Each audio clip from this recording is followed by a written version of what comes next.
Namaskar. Hello and welcome to episode 451 of Daily Global Insights. I'm your host Sree Iyer and I've been joined by 𝗤𝙑 𝗤𝘆 and we are going to be talking about some breaking news. By the way, in Karnataka, in Bengaluru, in ITPL Park area, there has been a bomb blast. It has been confirmed to be an IED. That's all we know right now. 4 people have been injured. Still early information. Very, very regrettable what has happened. But let's first welcome 𝗤𝙑 𝗤𝘆. 𝗤𝙑 ji, namaskar and welcome to P Guru's channel, sir.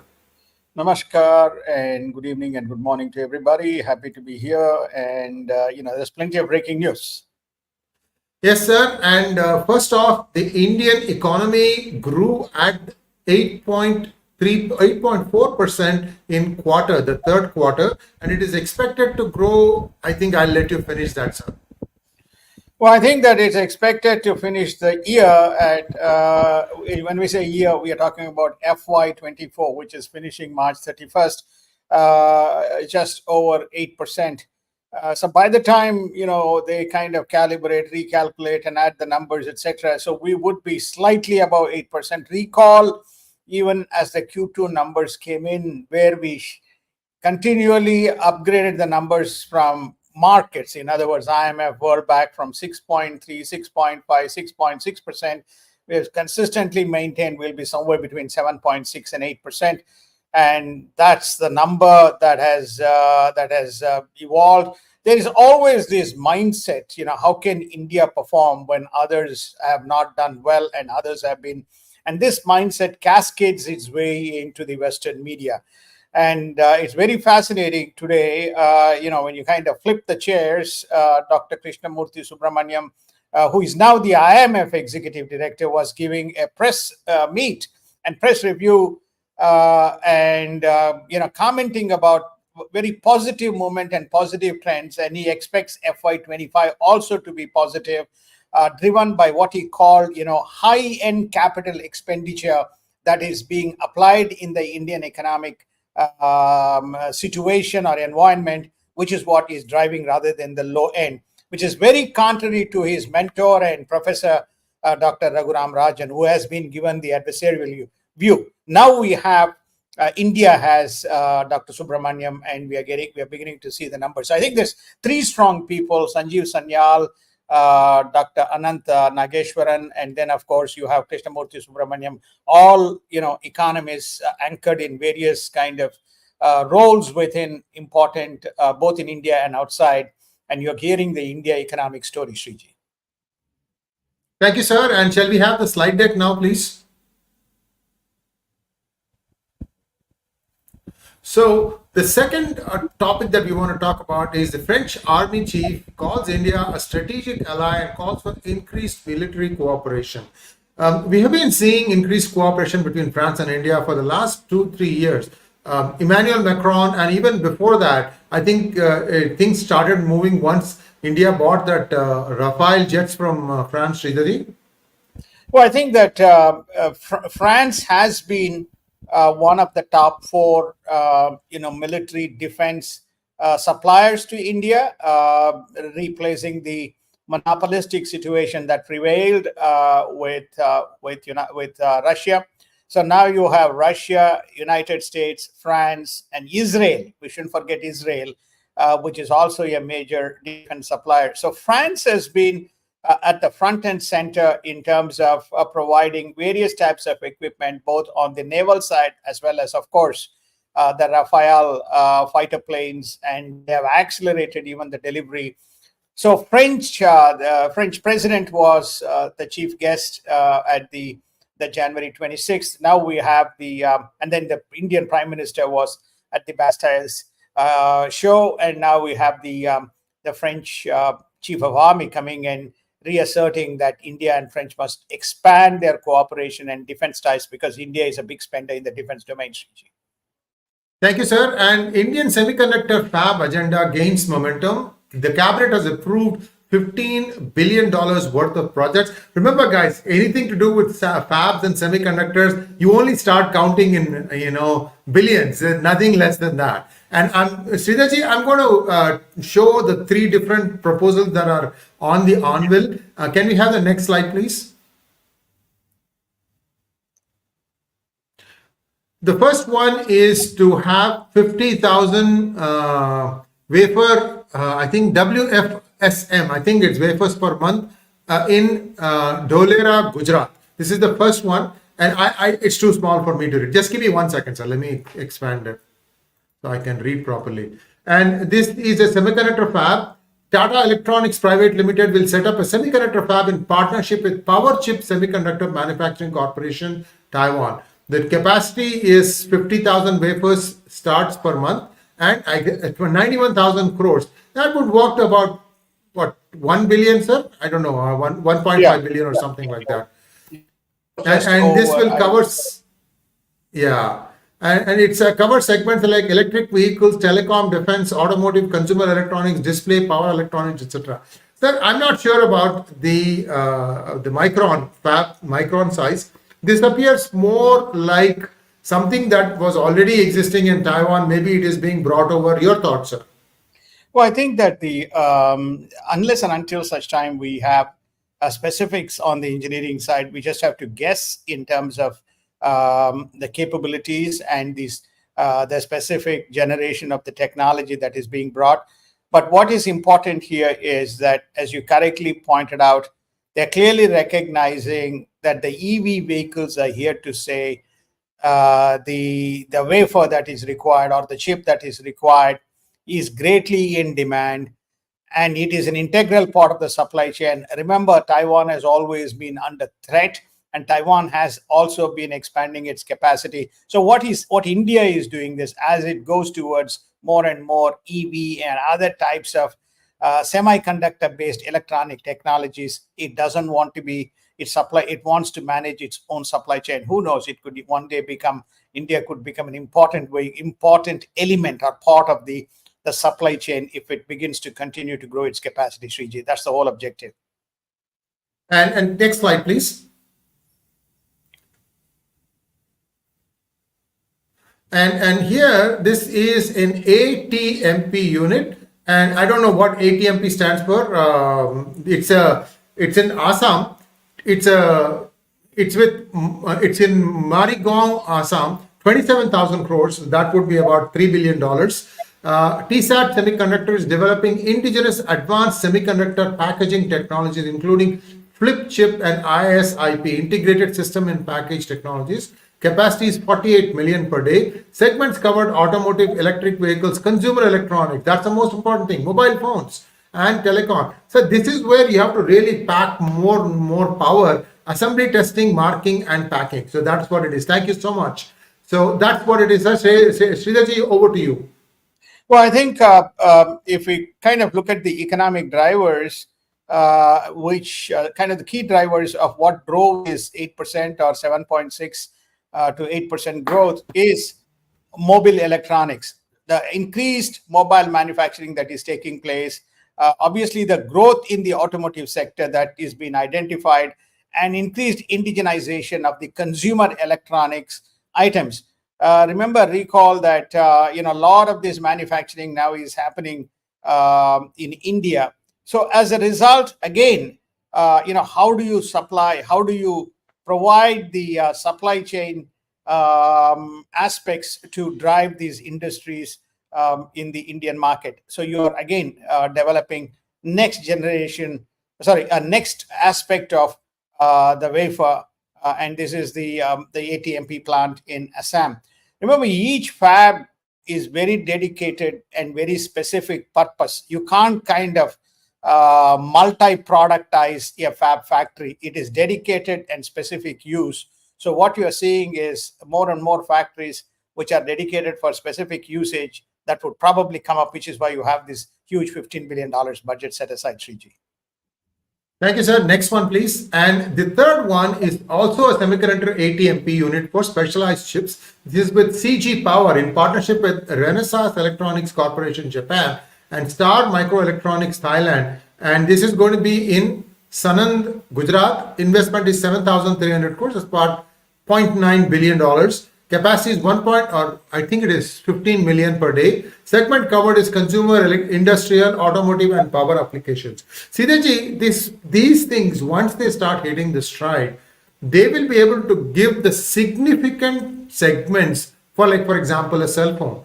And that is very important, because when some kind of a conflict happens, if you have all the things in your own backyard, it's much more easier to continue growing. As 𝗣𝗼𝗼𝗅 Boycott would say, my grandma can do it, sir. Today, if my grandma was alive, she would be WhatsApping me and sending pictures, sir. That's how prevalent mobile phones are. Exactly. I think as you correctly pointed out, it is creating the ecosystem which is built on self-reliance, but also to serve the needs of the global market. This is where this global South agenda, as well as the ASEAN agenda, creeps in the event of disruptions that may or may not happen, especially in the Taiwan Strait. And let's go to the next slide, please. PM Modi and Mauritius counterpart jointly inaugurate community development projects in the island nation. Biden is doing everything to improve H-1B visa process, says White House, and amidst delay worries. Let's take a look at Mauritius, sir. This relationship, I think India is trying to ward off possible, again, encroachment, we want to call it, by China with Mauritius, isn't it? Not only encroachment by China with Mauritius, but if you look at these islands where they have created this airstrip and developmental projects, it's like a little, quadrilateral. You have India, then you have these 𝗤𝗏𝗏 Islands, and it's not too far from the, Maldives. So, which is where there's a lot of contention. So it's an important strategic point within that context. And this was inaugurated on a video conference, laying down the importance between Prime Minister Modi and Mr. 𝗤𝙧𝙤𝙪, the Prime Minister of Mauritius. So there's not only going today, it's not 𝗤𝙧𝙤𝙁, sir, it's somebody else, but certainly an Indian name. We will get it right, no worries. 1 minute. Okay. I think Sachin can put up the name. Yeah. It certainly is Mr. 𝗤𝙧𝙤𝙁, I think. Yes. Yeah. Misspelled his first name, but it's only 𝗤𝙧𝙤𝙁. 𝗤𝙧𝙤 as pronounced in Mauritius kind of vocabulary. And so this is very Praveen Jagannath. Okay, sorry, Praveen Jagannath. So this is important within the context of the strategic play in the Indian Ocean. It's not too far from Arabian Sea either. And it's also important to point out, just to the east of these islands is a territory in Indian Ocean, which is British territory. So therefore, you can see why this nation is, this development is very critical, not only for India, but the so-called Western Indian Alliance in terms of countering China, Sree. Sridharji, in this H-1B visa process, I think there was some sort of a blockade imposed by the United States 2-3 years ago. They sort of tacitly admitted as much. I had a meeting with some of the officials, and they said that, oh, well, to clear the backlog, we are going to allow you to apply for an H-1 from other countries like Singapore. You could fly out to Singapore and apply for an H-1B to come to the US, and we will give you the visas there. This was the story I had heard 2 years ago, I think. And again, last year, I thought 1.4 million visas were issued to the United States. Again, now looks like this year H-1Bs are a problem, sir? Well, H-1B has been a problem. This has been an issue that's been raised by the Indian government. It's also been raised by the IT companies, because they are obviously catering to the needs of the US industry. And these resources, a lack of these resources become an impediment in terms of the progress of the projects of the many US companies. But often, as is the case in the State Department, it falls in deaf ears. And while we have, close to 8 million illegals streaming their way in terms of their assistance, aid, cash packages, healthcare, you got these talented people who are going to drive the economy forward, stranded for unknown reasons. And I'm told some of the visas are delayed by more than 6 months, Sree. Biden may not know his own name, but he does know how to wave to the illegals to come across the border, sir. I think that he is not only, Well, he went to Sree, I don't think we want to go there, because he started talking about climate accord when he was in the border. Okay, climate accord, and then that's where it got into a tug of war between him and Trump. Biden blames Trump. Trump blames Biden in terms of this illegal passage or illegal migrants making their way. By the way, there is a Democratic judge who calls these migrants marching their way is not called as insurrection or any type of illegal. So he has halted the criminalization of illegals. That's the law that Texas had passed. He said, that law cannot apply, and marching in cannot be called any kind of an act of insurrection. And India calls Pakistan a country soaked in red after the latter rakes up Jammu and Kashmir at the United Nations. So to their last breath, these guys are going to go down fighting and then keep talking about Kashmir. The idiots have POK. There is not even power there, sir. They don't even have basic power. So what it means is that there's significant advocacy groups. Okay, this is election year 2024 in India. There's a significant amount of advocacy groups who have very little interest in the advancement of the Indian agenda. There are significant number of advocacy groups, including advocacy groups aided by, for example, Pakistan, who are all there to use every conceivable mechanism that's available when it turns up in the United Nations. They believe they can try and embarrass India, right? So therefore, and India, has been standing firm and refuting and say, get your own house in order before you talk about us. Next slide, please. India, South Africa block China-led investment facilitation pact. I'm also hearing that India is proposing a new BRICS currency, sir. First and foremost, there are two major things that happened in WTO. Okay, there are two major things that's happened in WTO. One is coming from Trump era, moving into Biden era. They've been talking about, India has been talking and been firm about two things. One is kind of reforms that must happen, and the enforcement agencies must be retooled and remanded or redeployed with the appropriate and competent people, because many of them are unable to do enforcement on any matters. Couple of the issues that India is contesting very strongly is around subsidies around fisheries and agricultural items. Okay, so that war of words is going on between both India and US on one side, and they're saying if you don't do reforms, then we are not going to get a fair judgment on any of these matters. And what's happening with China. So that's on some of these trade subsidies and violation policies. And the second, what has happened is China wanted to weave in, because effectively there is considerable amount of reduction in investments going into China.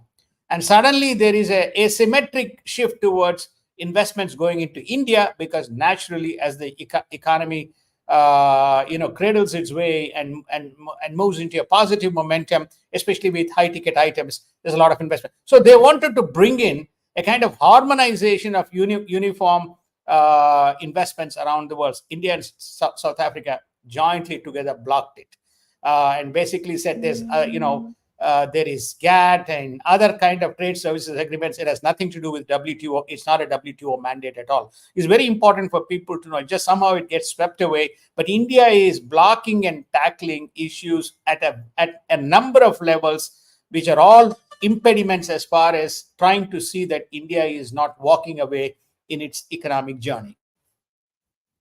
Yes, indeed. And this is a good thing for India in the sense South Africa was seen as towing the Chinese line. We saw that happen up until I think the recent last week also I saw something where South Africa was just basically following what China was doing. This new approach, I think, could signal a turn of events. Who knows? Let's wait and see. The next slide, please. Yeah, before we go to the next slide, you asked a question I didn't respond, which is namely, I know this currency, BRICS currency stuff is going on, Yes, Sree. thank you. Unless and Yeah. until I see something very specific and very clear, I won't be able to, I'm not going to comment because there's a lot of kind of advocacy and push. I know Russia and China are trying very hard to push a BRICS related currency. They have also revved up the discussions around the need for more nations coming in and taking on this. But for example, Middle East nations had raised some questions in terms of both cross currency rates, depth of the market available for trading these currencies, and setting up an exchange rate mechanism, which is a very heterogeneous set of economies we are talking about in terms of coming to what we call as a fair and just process and an enforcement mechanism in terms of the exchange rate controls and exchange rate establishment. So I'd like to see, as a banker and economist, I'd like to see more data rather than press statements, Sree. Thank you, sir. Let's go to the next slide, please. Russian President Vladimir Putin could use his annual address to Russian lawmakers Thursday to announce that Russian troops will be sent to protect the pro-Russian breakaway region of Transnistria in Moldova. Sir, Moldova is a neighbor to Ukraine, if I remember correctly. Correct. The Eastern Bloc has got Moldova, has got Georgia, has got recall, So what is now happening is there is a revving up that is going on. Every one of these were former Russian blocs, and they were, or Soviet blocs rather than Russian. They had huge concentration of Russian-speaking population. This particular bloc, which is Transnistria, has I think about 40% or 42% Russian-speaking people. So they are saying they also would like to break away, and their interest needs to be strategically protected. Remember which are the two eastern blocs which did exactly similar in Ukraine, which led to the invasion of Ukraine. You're beginning to see that trend. If Moldova will be followed by Georgia, and there is no end to this game, and this was what was predicted. And so Vladimir Putin did make a statement that if required, they would support this particular resurgent group to preserve its sovereignty. This led to Macron making a statement. If required, the NATO would send its troops into Ukraine to defend, which prompted Vladimir Putin to say, if there is any foreign troop, nuclear war is almost imminent. So this is the this is what has gone on. He has done the address on Thursday. Today is Friday. The Navalny's funeral is taking place under great kind of security. But you are beginning to see the Russia-Ukraine slowly churn its way into the broader kind of the Russian blocs. But having said that, some of the other old Eastern Bloc, Soviet blocs, these are nations like the Baltic states and so on, they would have no bar of dealing with Russia. Even some of the Scandinavian countries, which originally were, a little soft, now they're saying no. Poland is no. So we know all of these things. They're explicitly saying that they would decouple and not have anything to do with Russia, Sree. Israel presses on with West Bank settlements and battles continue across Gaza. US considers airdropping aid into Gaza. I want to stop here for a second, sir. So there was a stampede, and I think 100 Gazans died in this. And immediately it was portrayed as if it was something that the Israelis did. However, now Israelis have released videos where it shows that it was just a spontaneous breakout. And that's what led to all this. Your thoughts on this, sir? And this will keep on going. And now Biden is doing monkey balancing. He wants Israel's Jews to be happy in the United States. He also wants his Palestinian lobby to be happy, to try and say that, okay, we will send airdrop food into Gaza. Your thoughts, sir? Well, I think there are two things. One is, as you rightly pointed out, a lot of these things is advocacy and self-inflicted, somehow to put a garland that Israel is the perpetrator and everybody forgets what happened on October 7th. So this agenda goes on, but Israel is very smart. It has played this. It has been playing this type of antics for a long time. So I think it will collect in its own way evidence. Similarly, there's another incident that happened. One of the UN shelters, UN shelters, it appears to have been targeted or bombed or whatever happened, and there were some casualties. So the UN says there has to be an independent and objective investigation how this was kind of tackled. UN is yet to answer the question how its relief workers agency people were actually part of the terrorist attack that happened on October 7th. So the point that we are making here, Sree, is that these things will go on, but I think Israel thus far has stood firm as a nation and all the various political parties, and I think they are going to go full carte blanche to make sure that the agenda is achieved. There may be hurdles. It doesn't. There is not going to be a cakewalk. But having said that, I think it will continue to pursue, Sree. Thank you, sir. And Houthis are now saying that they can reassess Red Sea attacks if Israeli aggression stops. What I'm hearing is that now I think the Houthis have been sorted out. That is an American phrase, or it's the military phrase, sorted out. Well, I think first and foremost, Sree, what we are witnessing is is the events, fog of war, and statements and misstatements. Having said that, the number of attacks from the Houthis has considerably reduced relative to where we started. So obviously there has been considerable damage inflicted. Have they stopped completely? The answer is no. There's still kind of remnants still persisting. But Houthis have to continue to make statements, and they're not making statements by themselves. They're making statements on behalf of the Iranians. Iran is right now in the middle of elections. So you've got the election agenda, you've got the local agenda, and you have the Iranian surrogates feeding the Houthis. And this is what you are hearing. When somebody is losing the battle, they make more statements. That's how I would read. So as you correctly pointed out, Houthis have been sorted out, and they'll probably be fully taken care, if I have to use another American phrase, shortly, Sree.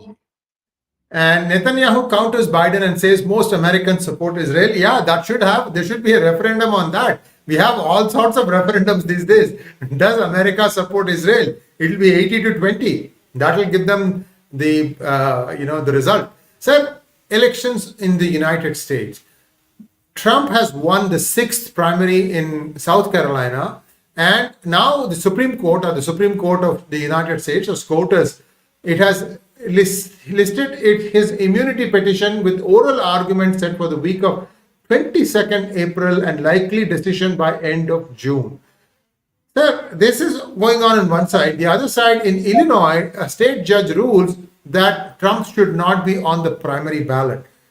Sridharji, what is the offense that Trump has done that is basically making all these people to rule this way? He's a Republican who has taken a completely antagonistic position towards what they call the Beltway, and is doing what we call, is draining the swamp. And this is what you are, their free run or free writ is going to stop. To be politically correct, I don't want to make, I want to be very careful in making a statement. Lot of the advocacy that was prevalent in terms of the turmoil that is sweeping the world was quiet during the Trump period. They fear, these different groups fear that once Trump is back at helm, if he gets elected, then all these guys will be out of jobs, Sree, and out of money. Okay, so that's the short answer as to that's why you are seeing all these dramas being played out.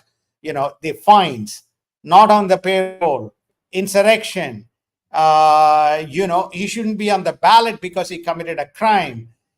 He made a statement, so therefore he shouldn't. So all these things are arbitrary. So what we are having in United States, not only an election turmoil, but a kind of a drama. Republican judges, Democratic judges. So depending on who is making the judgment, who is pronouncing the judgment, you will get a view which is an advocacy view rather than the rule of law. Thank you, sir. Next slide, please. A federal judge rules illegal migrant surge and is not an invasion and halts Texas law criminalizing migrants. So we touched upon this. Let's take a look at what... I use the word insurrection. It's actually the migrant surge, they called it as invasion. It's not an invasion. Invasion, yeah. Invasion. And the Texas law was, it empowered the police to treat them as illegals and criminals and prosecute accordingly. But I think the Texas is not going to bite, and they shall continue to move forward, Sree. Sir, this is your state, sir. Governor 𝗤𝗎𝗿 𝗏𝗁 signs legislation for new congressional maps. Is this going to help the Democrats or the Republicans, or is it going to be a fairly well-done job?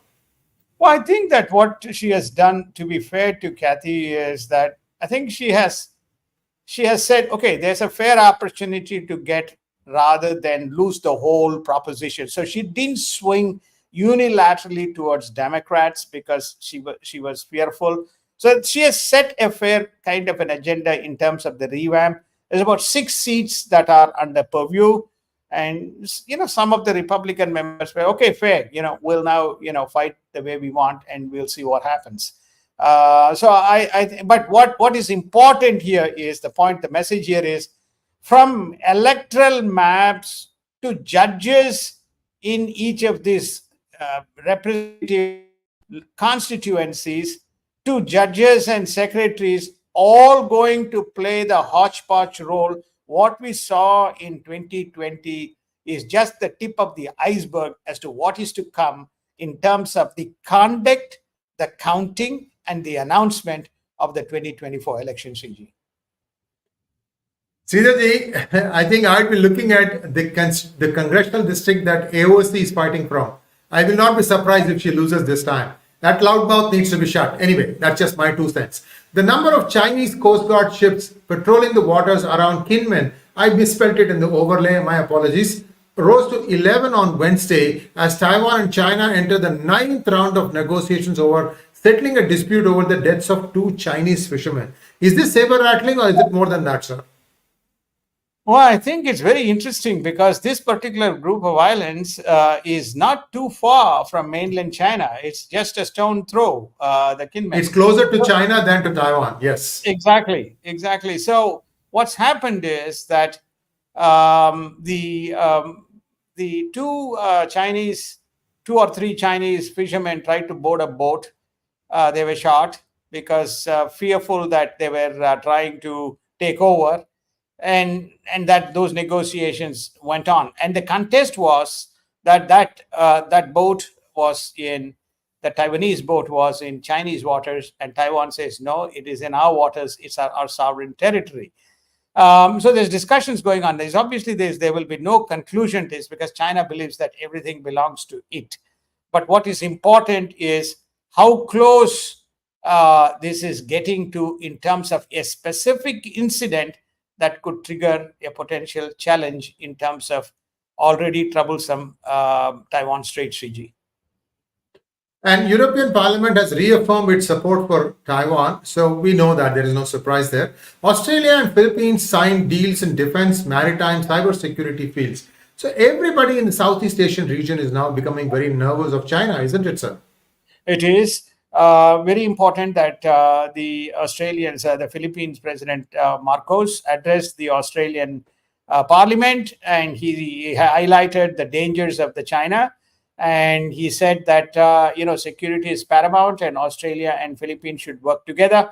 And it's brave, good on him for him to have gone there and made this address and sought their support, Sree. And I think they have agreed. There's one important point on EU with regard to the reaffirmation. It's the first time that we are hearing that European Union, not only on the trade, but they have stated they respect and support an independent, democratic Taiwan. This is the verbiage that they have used in their two resolutions that was passed. It's the first time we are seeing EU passing a resolution, an independent and democratically elected Taiwanese government. They've never said that we are going to give Taiwan sovereignty, but they have said that they are going to be supportive of a democratic elected independent Taiwan. Very significant kind of a statement. Whether EU what they will do to act on it, we don't know, but very clear that it's a very positive from a EU point of view. Thank you, sir. And that brings us to a close of today's episode. By the way, viewers, many of you may have seen the one video that I did with 𝗟𝗛. 𝗟𝗛 Yuan was actually sitting in the memorial that has been constructed in Kinman Island.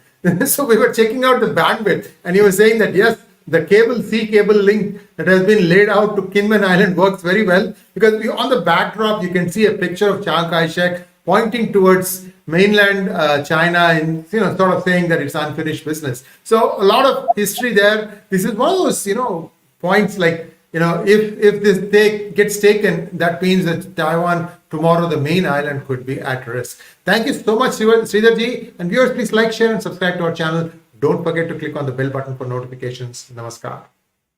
Namaskar. Thank you. Have a wonderful weekend and have a wonderful day, or have a wonderful evening.